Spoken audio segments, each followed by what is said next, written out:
gravité, c'est d'abord dire qu'il y a 5 millions de chômeurs. Il y a 5 millions d'hommes et de femmes qui sont inscrits à Pôle emploi.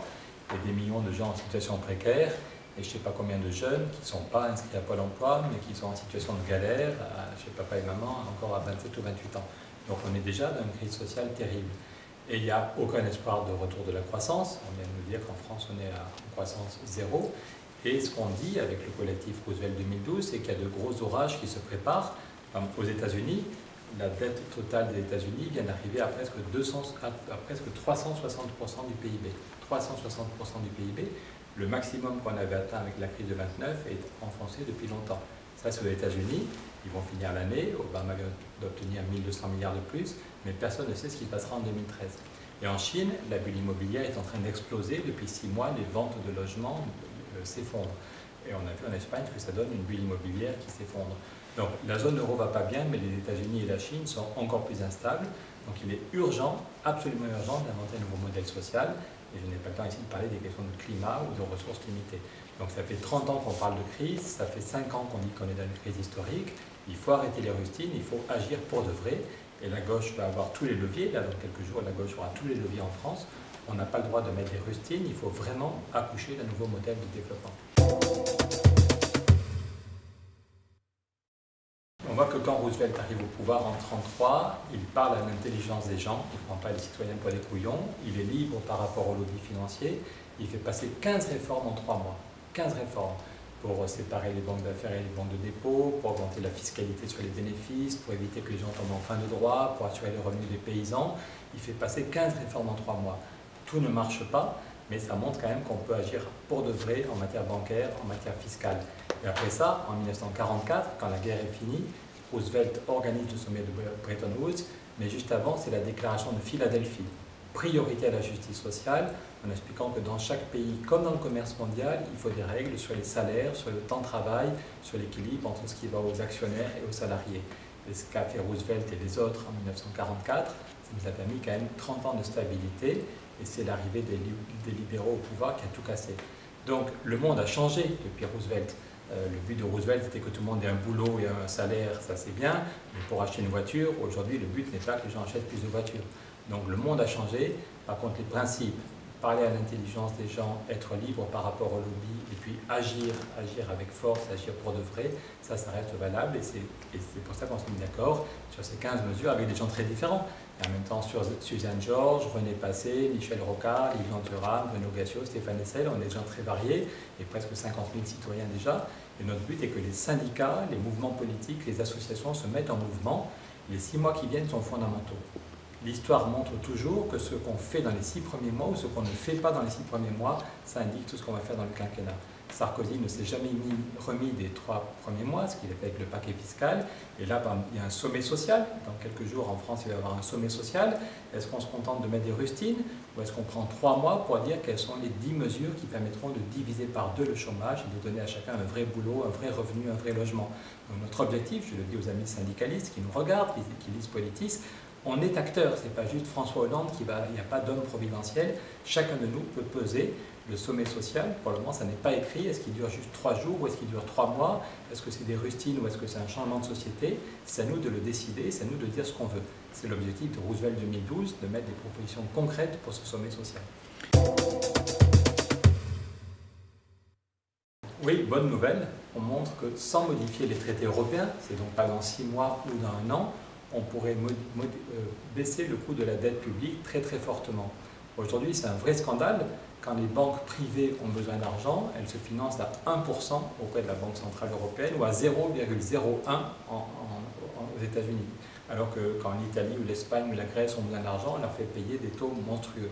Et ce qu'on montre avec Roosevelt 2012, c'est que sans modifier les traités, on pourrait financer à 0,02% la dette publique. C'est tout simple, c'est la Banque Centrale Européenne qui prête à la BEI, ou à la Caisse des dépôts, et la BEI ou la Caisse des dépôts prête à la France ou à l'Italie à 0,02. Donc il y a un petit ricochet, mais on montre que du point de vue juridique, on a blindé l'analyse et personne ne nous a contredit, sans modifier les traités. Donc la semaine prochaine, on pourrait donner une énorme bouffée d'oxygène à l'Espagne, à l'Italie, à la Grèce, à la France et donc à toute l'Europe. Donc on pourrait éviter la récession. On ne pense pas que la croissance va revenir, je pense que c'est une question fondamentale. Quand certains nous disent que la croissance va revenir, ça fait 30 ans qu'on nous dit que la croissance va revenir. Vous voyez sur ce graphique la croissance en France depuis 50 ans. Il faut quand même être très optimiste pour croire que la croissance va régler le problème du chômage. Par contre, ce n'est pas avec une récession qu'on va régler les problèmes, évidemment. Donc il faut agir avec force au niveau européen pour donner de l'oxygène, pour éviter la récession. Et après ça, au niveau français, il faut un peu d'imagination pour créer des emplois sans attendre la croissance qui ne reviendra jamais. Ça fait partir en même temps des mesures dont on doit débattre et qu'on doit négocier immédiatement, mais qui vont prendre 1 an, 2 ans, 3 ans pour se mettre en œuvre. Mais raison de plus pour commencer tôt.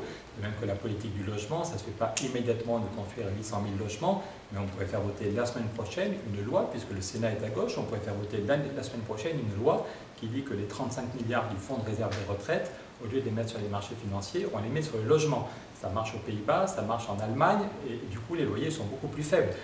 Si vous allez sur le site Roosevelt, vous verrez quand même des chiffres impressionnants. Si on avait le même niveau de loyer qu'en Allemagne, on ferait 280 € d'économie par mois. 280 € d'économie par mois pour quelqu'un qui vit dans 70 mètres carrés ou une famille qui vit dans 70 mètres carrés. Donc la politique du logement, on peut avoir une décision dès la semaine prochaine. Sur le temps de travail, pourquoi c'est fondamental? C'est qu'il n'y a aucun espoir de retour de la croissance. J'ai déjà montré la croissance en France depuis 50 ans, mais une autre courbe impressionnante, c'est la croissance au Japon. Il y a 30 ans, tout le monde disait que le Japon allait dominer l'économie mondiale, qu'ils allaient nous bouffer tout cru. Le Japon n'a même pas 1% de croissance en moyenne depuis 20 ans. Même pas 1%. Donc ils ont fait le maximum sur la politique de recherche, le maximum pour faire des grands travaux, des plans de relance pharaoniques avec une dette publique qui explose. Ils ont mis leur taux d'intérêt à 0% pour baisser la monnaie et relancer l'investissement. Et malgré tout ça, le Japon n'a même pas 1 point de croissance, et encore grâce aux exportations. Donc il faut faire le deuil de la croissance. Non, la croissance ne va pas régler les problèmes à notre place. Nous devons inventer un nouveau modèle. Et nous devons tenir compte d'une révolution qui est assez géniale, c'est la productivité. Grâce aux robots, grâce aux ordinateurs, grâce à l'intelligence qui est dans la tête des étudiants, de tous ceux qui se forment, on produit de plus en plus dans tous nos pays avec moins de travail. Et ça devrait être une bonne nouvelle. Ce qui est curieux, c'est qu'on soit aussi bloqué. Je voyais un syndicaliste belge qui disait « ça a été le grand combat de toute la gauche pendant un siècle, c'était la baisse du temps de travail, alors qu'il n'y avait pas beaucoup de productivité. Et maintenant, alors qu'on fait des gains de productivité colossaux, c'est devenu le tabou fondamental. C'était le combat fondamental de la gauche, est devenu un tabou, c'est juste scandaleux. Le partage du travail actuel, c'est un non-sens. Ou bien vous travaillez plein pot, 39 heures, aujourd'hui la durée réelle avec les heures sup est à 39 heures pour ceux qui ont un boulot normal, ou bien vous travaillez 0 heure par semaine, c'est un partage qui est stupide, qui est basique, et qui en fait ne profite qu'aux actionnaires. Parce que quand vous avez autant de chômage et de précarité, même ceux qui ont un bon boulot, on la trouille, et du coup la négociation sur les salaires, c'est si tu n'es pas content, tu vas voir ailleurs. Donc finalement, c'est surtout les actionnaires qui profitent du partage actuel. Donc il est fondamental de négocier un autre partage du travail, et vous avez raison, la semaine de 4 jours, c'est ça que les syndicats belges veulent relancer comme débat en Belgique, c'est la semaine de 4 jours. En France, il y a déjà 400 entreprises qui sont passées à 4 jours, ce n'est pas de la théorie. Fleury-Michon, Maminova, près d'ici une agence de publicité, à Rouen une auto-école, à Bordeaux une entreprise de charpente métallique. Il y a déjà 400 entreprises où l'entreprise travaille 5 jours ou 6 jours, mais chacun et chacune ne fait que 4 jours de travail. Et chez Maminova, ils ont embauché 200 personnes sans baisser les salaires. Et ça marche très bien, c'est tout à fait possible. Donc oui, on voudrait que le sommet social, que les syndicats se réveillent en France et qu'ils disent « notre ambition, ce n'est pas de changer la rustine ». Vous savez la blague de Pierre Dac, est-ce qu'on veut changer le pansement ou penser le changement? On nous dit que le changement, c'est maintenant, mais quel changement? Est-ce qu'on va changer la rustine ou est-ce qu'on va changer de société pour donner à chacun une vie qui a du goût et une vie digne? Et donc si on n'arrive pas à reparler du temps de travail, je crois que les syndicats belges ont raison. Robert Reich, aux États-Unis, depuis 15 jours, ne fait que des papiers là-dessus, l'ancien ministre du Travail de Clinton. La question fondamentale, c'est qu'est-ce qu'on fait des gains de productivité, qu'est-ce qu'on fait du fruit de notre intelligence? Est-ce que les actionnaires sont les seuls à profiter de la productivité ou est-ce que tout le monde en profite? On est passé de 7 jours à 6, on est passé de 6 jours à 5.